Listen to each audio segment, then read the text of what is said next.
And away we go. It is the Nightcap, brought to you by Hail Mary Sports Bar right here on BearcatJournal.com. Hail Mary's located on Harrison Avenue in Cheviot. It is right on the strip in the Dora District. You can take your cold beverages from location to location. But why would you need to do that when you can just hang out at Hail Mary's? They've got 27 TVs, 9-screen video wall. There's not a bad seat in the house. They subscribe to every sports package on DirecTV, which might be a problem right now. But anyway, they put all of the games, the local games, on the 9-screen video wall. They are brand new. The TVs, the speakers, the appliances, the toilets, the draft system, the walk-in cooler, you name it. Everything has been renovated since they opened. They've been open under a year, and they pride themselves on having a ton of non-alcoholic options also. So even if you don't drink, you can come in, hang out, have a good time. They have food trucks on the weekends. So go visit our friends at Hail Mary Sports Bar. They will get you taken care of. All right, let's get this show on the road. Oh, look, Aaron is still under the weather. Keegan filling in with the fresh fade. Did you go to Vegas to get your fade, or are you back to your normal guy? Yeah, I flew in to Vegas. I did some laundry, and then I flew back. That's how much Chad's paying me. Yeah, and I got some Chipotle. I mean, just a heck of an experience for you, Keegan. So Keegan filling in for Aaron on Wednesday nights. We take a look at the week coming up in the Big 12. There will be some Thursday games throughout. So figured Wednesday night is the best night for this segment. Tomorrow night we will have 3 keys. Hopefully Aaron will be able to make it back for that one. Thanks to Caroline Indris from the volleyball team joining us to talk about Live Healthy Hydrate on the BCJ pod. Got your pit preview, your audio preview from Dave, your written preview from Keegan is on the website. So for all those people talking about we don't have a balance between audio and written, Keegan is crushing it with the written content. We are still crushing it 6 days a week. We do try to take Fridays off. 6 days a week, we are right here, including post-game after the game on Saturday as the Bearcats take on the Panthers. Keeks, how you doing, buddy? I'm doing excellent. I got a new camera, got a microphone, should sound a little bit more clear. So good. I'm excited. Daddy took care of you. Okay. You got new headphones, new camera, new microphone. No. You are literally my oldest child at this point in time. Somebody's not happy. She just found out you got a new camera and a new microphone. I don't care. The headphones were mine. Yeah, she gave those to Keegan because she doesn't like over-the-ear headphones. So, Kelsey helping out the cause. She did. I will give her credit. She was like, these are too big. Does Keegan want them? Yeah. So she was thinking of you. She doesn't dislike you anymore, I don't think. I think you guys are like buddies. Doesn't dislike. That means we're basically best friends. Basically best friends. Yeah. Yeah. I think she might like you're probably number 2 on her list behind Reagan. Okay. I'll take that. All right. Let's get to the Big 12 this week as a large slate of games that we're gonna roll through. That's how it goes through the out of conference portion. It gets a little more manageable here in a couple weeks when we get into conference play. Things open up Friday night, 7:00, ESPN2. BYU taking on the Mustangs of SMU. Have you seen this line? Keegan? 11.5. SMU's favorite by 11.5. Am I missing? I don't think BYU is supposed to be crazy good this year, but BYU is just always BYU. Yeah, they're going to be. I mean, granted, it's not at their place, so I mean, I don't know. I'm taking BYU in the points here. The over under. My ESPN just 55.5. 55.5. Mm-hmm. I don't know if I'd have an opinion on that per se, but I am definitely going with BYU on the points here. Well, I mean, Jake Retzlaff, 20 for 30, 348 yards, 3 touchdowns in week 1 against SIU. So Yeah. they're at least confident that he'd be able to maybe repeat that performance. Not sure Yeah. SMU's a defensive powerhouse this season. But that freaking that home field advantage they got down there in Dallas is second to Yes. none. Yeah. So A I really think they rowdy, raucous atmosphere at SMU. got a new scoreboard added onto the stadium a little bit. It's going to get all the eyes on Boy. SMU. Yeah. Yeah. I think BYU's the play here. Let's move on to Saturday. A big one at noon. Arkansas heads into Stillwater to take on number 16, Oklahoma State. Oklahoma State favored by 7.5. The total is 62.5. I do think this one is going to be a high level offensive game. The thing I worry about here, Keegan, Oklahoma State has been a little iffy early in seasons. They've taken a little time Oh yeah.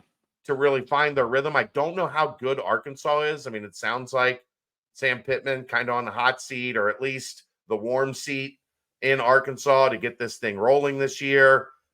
I don't know if I'm comfortable with 7.5 here. I think Oklahoma State For wins. I'm comfortable with Oklahoma State in 7.5, especially at home. I think that they'll probably just be able to kind of set the tempo of the game and control it. Ollie Gordon, Alan Bowman, and then Arkansas has got a pretty nice duo with that quarterback and running back in terms of running game. I think the quarterback had 88 rushing yards on like 10 attempts, and then their running back eclipsed 100 yards. So it'll be an interesting game. I definitely like the under 62.5 for that. But I think Oklahoma State will cover, and Sam Pittman's seat will go from hot to hotter. Yeah. And I was just going to ask, who do you think has the hotter seat? Which this is probably a dumb question, but Billy Napier or Sam Pittman? Billy Napier. That's what I figured. But Sam Pittman's seat is hotter than you think it is. No, I think it's. I said it was. I think it's like heating up. But have you seen what Florida has to play this year? Eek. I don't know that Billy Napier makes it to late October. So yeah. I think his seat is hotter. But did you see Graham Mertz didn't practice today because he's hurt, and DJ Lagway is going to start? I wonder why. So I think Oklahoma State wins, but I think Arkansas backdoor covers with a late touchdown. Oh, that's so specific. I'm just going to Oklahoma State at home. I think Arkansas covers, but I think it's going to be like they're down 14, 10, 14 points. They score late trying to get back in it, but Oklahoma State holds on, runs out the clock. An interesting one, Kansas State at Tulane. It's in New Orleans, another raucous, rowdy environment. These games were all scheduled a long time ago, so Kansas State was going to go to Tulane regardless of the shakeup in the American. Only a 9-point favorite here. 47.5 is the total. I'm going Kansas State laying the points and taking the over. Yeah, I'm gonna say Kansas State too, but I'll take the under, and it's gonna be like a 30-13 final. I think Avery Johnson has a big day. State, yeah, I do think Kansas State wins big. We will save our Cincinnati Pittsburgh preview for the article on Friday, so we'll skip that one. Baylor and Utah opening up Big 12 play. Utah a 15-point favorite, total 54.5. I don't know if Baylor is any good this year. They spent a bunch of money in the portal. I think I'm comfortable. I like Utah a lot, especially as long as Cam Rising is healthy. I at home at Baylor, I might think this is going to be a little bit closer. I think Utah wins pretty comfortably here. I'm a big Daquan Finn fan. I like Daquan Finn, Baylor's quarterback. So I'm going to say Utah covers, but let's go over just because he came from Toledo. So he's coming from the MAC, and that stadium at Utah, if it's anything like NCAA 25 when I played there in Road to Glory, holy crap, it was ridiculous. So yeah. That game's on Fox at 3:30. Also at 3:30 on CBS and Paramount Plus. Iowa State at Iowa. Iowa, a 2.5-point favorite, 35.5. It's the total. Iowa State only scored 21 in their season opening win. Their defense was excellent. You know, Iowa's defense is going to be excellent. I'll let you lead off on this one. I don't know. I don't think I would touch this one with a 30-foot pole. You have to go over for the vibes. This is a vibe play. You take the over and you sit down and you're just like rooting for basically the impossible. Because it feels like if you hit this over, it feels like you hit like a plus 1,200 parlay. Like it's a vibe play. At 35.5. Yeah. But my buddy from IU, Tyler Talkman, he covers Iowa for the Gannett paper there. And I was just seeing a lot of stuff on Twitter when they were playing. I'm like, this looks like from a different planet. Like the quarterback's just slinging it around. The offense actually looks good. It's like the game of football has been introduced at Kinnick Stadium. The state of Iowa. Yeah. So I'm going to go Iowa kind of comfortably covering that spread. And then I'm going to say the total is 36 and it covers the 35.5. No line on this one. At least yet. I know sometimes when you play the FCS teams, it takes a little longer before they come out. But West Virginia, Albany. West Virginia, I think, gets right after Penn State and has a big game against Albany. Are they bad? Is West Virginia bad? I have been warning people about this since we started talking about the Big 12 this year. I think they were due for a comeback to earth. Everybody was high on them last year. They had a favorable schedule. They won a bunch of close games. The schedule is much tougher this year. But I think they roll Albany. But I think we're going to be talking about taking whoever West Virginia is playing going forward quite a bit. UCF Sam Houston, line 22.5, total 57.5. I'll take UCF in the over. KJ Jefferson was bad last week, but the running game is RJ Harvey is excellent. They're going to run all over this one. I'll lay the points and take UCF. Yeah, I think 22 is a little short here. I think that's something that UCF will probably easily cover. But I am going to go under because I think UCF's defense is going to step up, and then they're probably just going to run the ball. Like, how do you score? I said this before. How do you score 51 points and only throw it 22 total times? Yeah. Or 57 points or something like that, like they did in week 1. So they are committed to that running game, and they have like run the ball at a high level for like 12, 15 yards a carry, which is kind of what they did last week. Kansas at Illinois, Memorial Stadium in Champaign. The spread, Kansas 5.5, total 55.5. That's a lot of fives there. You're the Big Ten guy. Is Illinois supposed to be good this year? I honestly couldn't tell you. Luke Altmaier, starting quarterback. I know that there was some debate last year about, I think it was Paddock was the guy who came in and beat Indiana at home in overtime. And a lot of people are like, if he had started the whole season, Illinois would be contending for Big Ten title right now, which is categorically false. It's just not true. Right. Well, it was in the West. They could have won the West. Yeah, possibly. But I'm just going to go Kansas here. I just think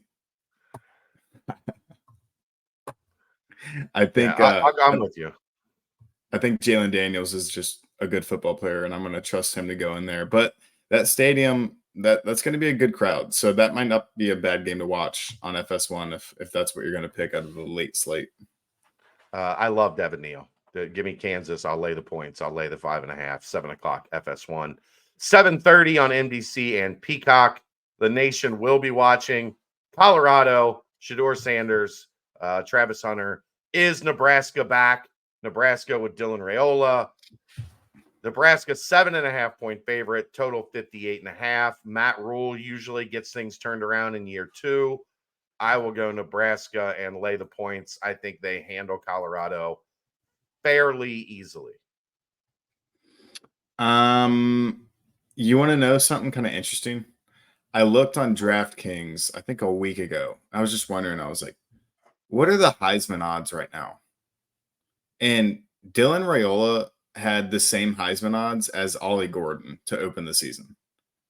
And I thought that was extremely interesting. And then everyone's just like, oh, it's a running back. Running backs can't win the Heisman. Yeah, whatever. Ollie Gordon's a stud.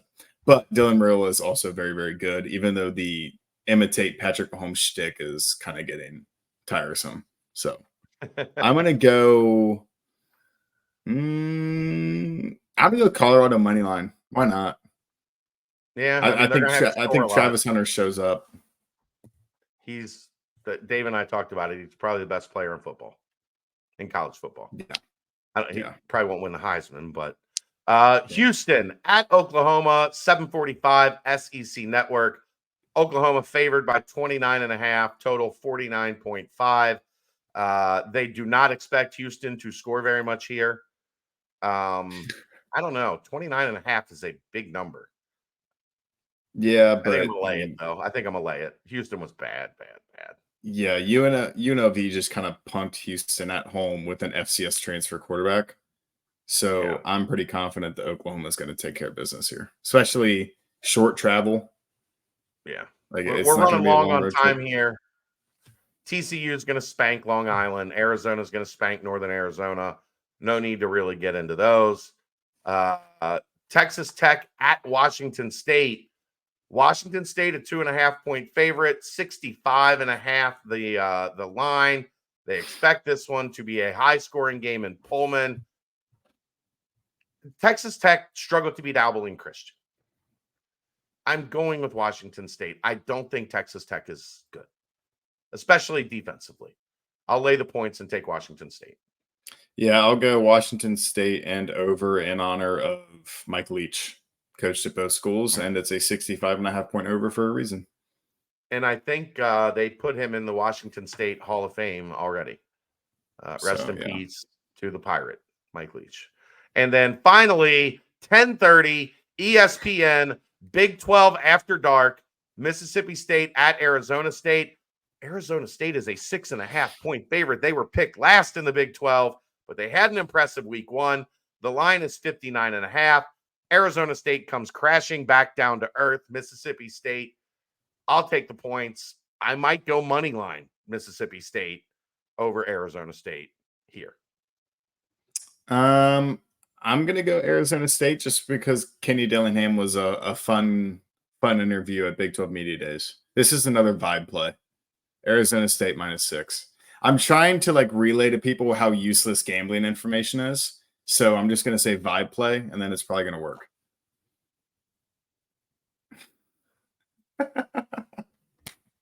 We'll be back with 3 keys tomorrow night. I thank Keegan for filling in. This is the last Wednesday night that you will see him on this show. Come back soon, Aaron. We'll see you next time. That is the Nightcap, brought to you by Hail Mary Sports Bar, right here on BearcatJournal.com.